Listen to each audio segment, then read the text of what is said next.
Assalamualaikum warahmatullahi wabarakatuh. Kami dari kelompok 8 akan mempresentasikan hasil diskusi kelompok kami.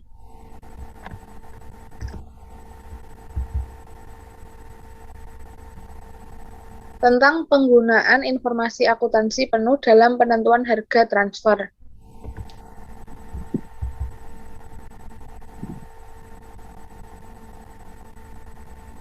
Yang beranggotakan Alfia Nurmawadah, NIM 2019-11-656, dan Novitasari 2019-11-663.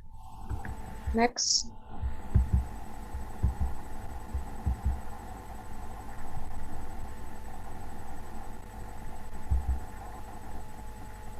Latar belakang timbulnya masalah harga transfer.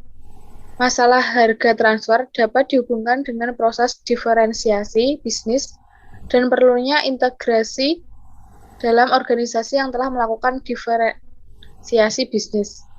Diferensiasi adalah proses pembagian pekerjaan menjadi tugas-tugas yang diperlukan untuk menjadi sasaran organisasi.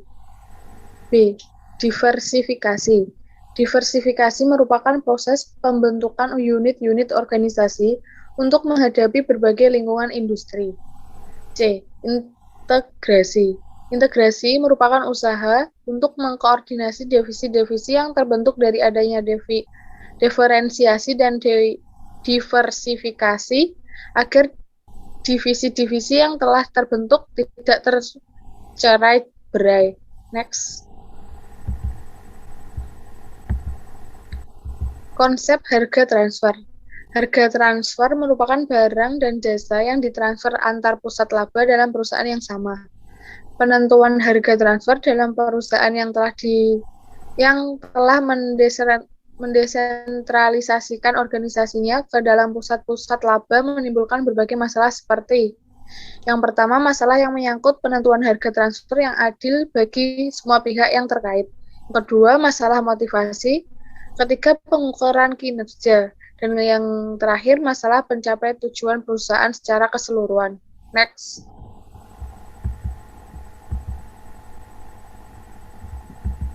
Karakteristik harga transfer. Masalah harga transfer yang timbul jika divisi yang terkait hanya diukur kinerja berdasarkan atas laba yang diperoleh mereka, dan harga transfer merupakan unsur yang signifikan dalam membentuk biaya penuh barang yang diproduksi di divisi pembeli. 2. Harga transfer mengandung unsur laba di dalamnya. Ketiga, harga transfer merupakan alat untuk mempertegas diferensifikasi dan sekaligus mengintegrasikan divisi yang dibentuk. Next. Jika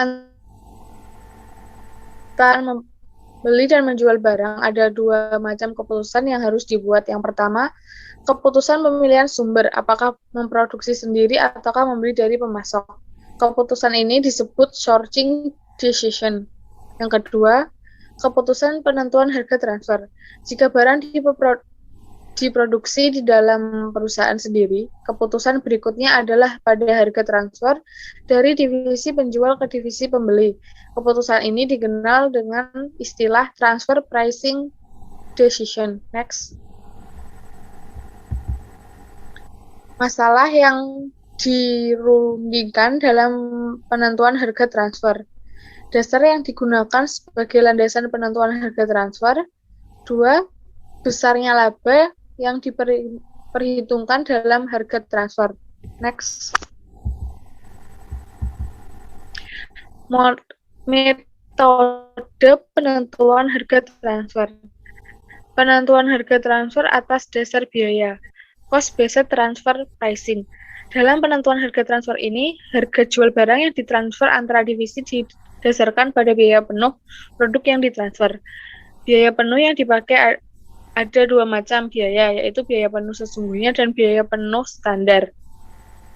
Jika activity-based cost dipakai sebagai pendekatan perekayasaan biaya yang digunakan sebagai dasar penentuan harga transfer, maka unsur-unsur yang harus diperhatikan adalah sebagai berikut.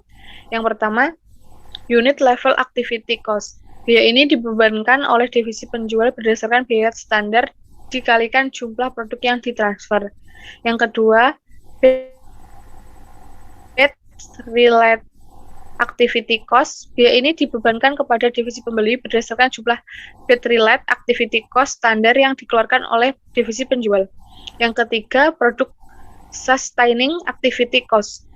Biaya ini dibebankan kepada produk berdasarkan taksiran jumlah unit produk yang akan dihasilkan selama umur produk tersebut. Yang keempat, facility sustaining activity cost. Biaya ini dibebankan kepada produk berdasarkan taksiran unit produk yang dihasilkan pada kapasitas normal divisi penjual. Next. B. Penentuan harga transfer atas dasar harga pasar. Harga pasar merupakan harga kesempatan bagi divisi penjual maupun pembeli. Bagi divisi penjual, harga pasar merupakan penghasilan yang akan dikorbankan di dalam transfer produk kepada divisi pembeli. Sedangkan bagi divisi pembeli, harga pasar tersebut merupakan biaya yang seharusnya dikeluarkan jika produk tersebut dibeli dari pihak luar. Next.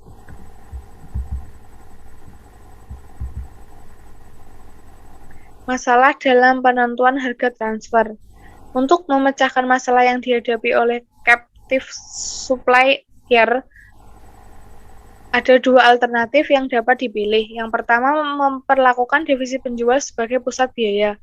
Yang kedua, memilih suatu dari tiga alternatif harga transfer. Beban tetap bulanan, pembagian laba, dan dua macam harga. Selanjutnya akan dilanjutkan oleh rekan saya.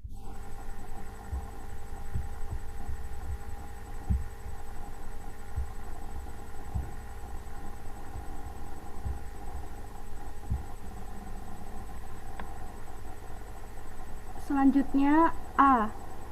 Divisi penjual diperlakukan sebagai pusat biaya. Jika divisi penjual mentransfer seluruh atau sebagian produknya kepada divisi lain kepada perusahaan yang sama, divisi penjual pada hakikatnya merupakan pursuit profit center atau pusat laba tidak dalam arti yang sebenarnya. Manajer divisi penjual ini tidak memiliki wewenang yang berarti dalam pemasaran produknya, sehingga laba divisinya sangat ditentukan oleh kinerja divisi lain. Dengan demikian, laba tidak dapat mencerminkan kinerja divisi penjual ini.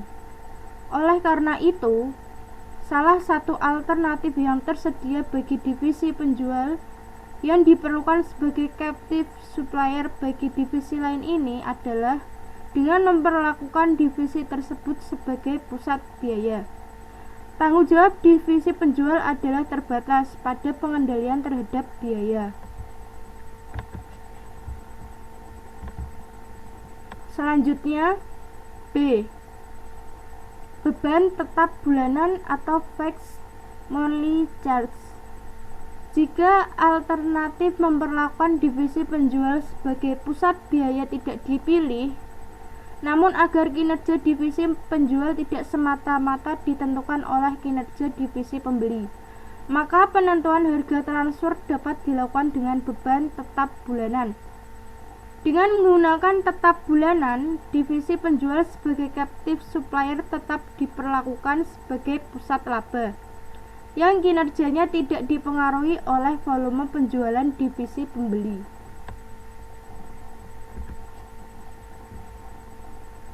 Harga transfer produk divisi penjual dihitung sebagai berikut. Yang pertama, produk yang ditransfer ke divisi pembeli ditentukan harga transfernya sebesar biaya variabel per satuan. Yang kedua, setiap bulan divisi pembeli akan dibebani dengan beban tetap bulanan yang unsurnya terdiri dari 1. Biaya tetap. Biaya tetap yang dibebankan oleh divisi penjual adalah sebesar biaya tetap yang terjadi untuk penyediaan kapasitas untuk kepentingan divisi pembeli atau perhitungan laba divisi penjual. Yang kedua, laba. Unsur laba yang diperhitungkan dalam harga transfer ini dihitung sebesar tarif kembalian investasi atau return on investment atas investasi divisi penjual untuk melayani kepentingan divisi pembeli.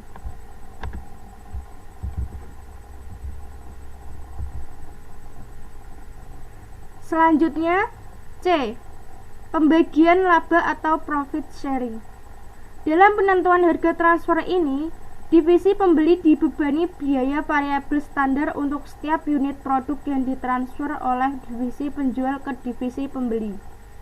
Biaya variabel divisi penjual ke divisi pembeli ini digunakan untuk menghitung biaya variabel kumulatif produk yang selesai diproduksi dan dijual oleh divisi pembeli. Setelah divisi penjual berhasil menjual produk tersebut ke pasar luar, laba kontribusi yang diperoleh atau yang merupakan selisih harga jual ke pasar luar dikurangi dengan biaya variabel kumulatif, dibagi secara adil kepada divisi penjual dan divisi pembeli. Selanjutnya D. Dua perangkat harga atau two sets of price. Untuk menyelesaikan masalah yang dihadapi oleh divisi penjual yang bertindak sebagai captive supplier dapat ditempuh cara lain dengan menggunakan dua perangkat harga untuk produk yang ditransfer dari divisi penjual ke divisi pembeli. Perangkat harga pertama yang digunakan adalah harga jual produk divisi penjual di pasar luar perusahaan.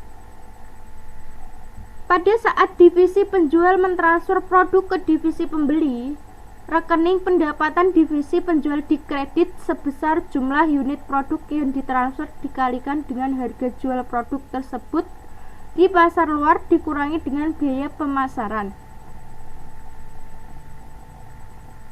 Divisi pembeli dibebani sebesar biaya variabel standar. Selisih antar pendapatan dan biaya variabel tersebut dikreditkan ke rekening kantor pusat dan dieliminasi pada saat dilakukan konsolidasi laporan keuangan. Selanjutnya, pengelolaan harga transfer.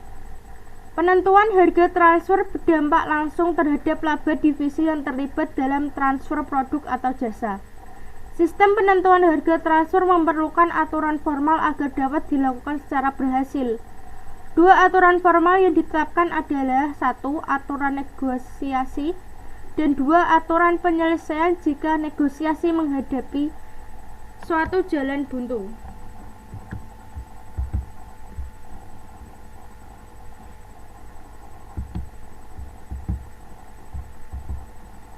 Selanjutnya, negosiasi antar divisi.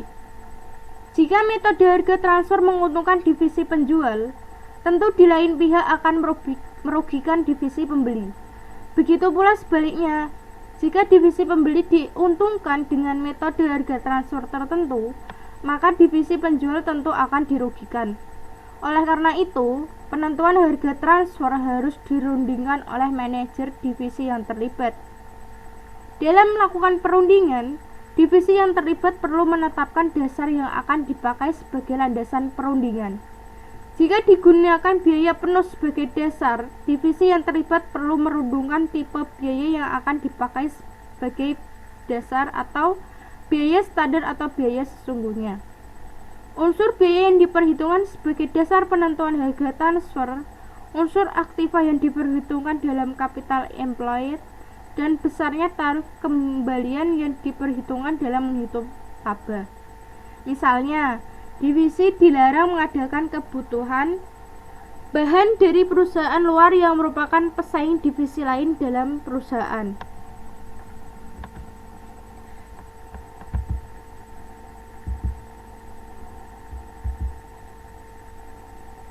Selanjutnya, arbitrase. Lembaga arbitrase perlu dibentuk untuk menyelesaikan masalah-masalah yang dipersengketakan oleh divisi penjual dan divisi pembeli. Dalam lembaga arbitrase ini, manajemen kantor pusat bertanggung jawab dalam membantu penyelesaian masalah-masalah yang disengketakan oleh para manajer divisi yang terkait dalam penentuan harga transfer. Lembaga arbitrase ini bertanggung jawab untuk 1. Menyelesaikan perselisihan yang timbul dalam penentuan harga transfer. 2. Menelaah perubahan sumber pengadaan. 3. Mengubah aturan harga transfer jika diperlukan. Sekian dari kelompok kami. Apabila ada kesalahan ataupun salah-salah kata mohon dimaafkan. Wassalamualaikum warahmatullahi wabarakatuh.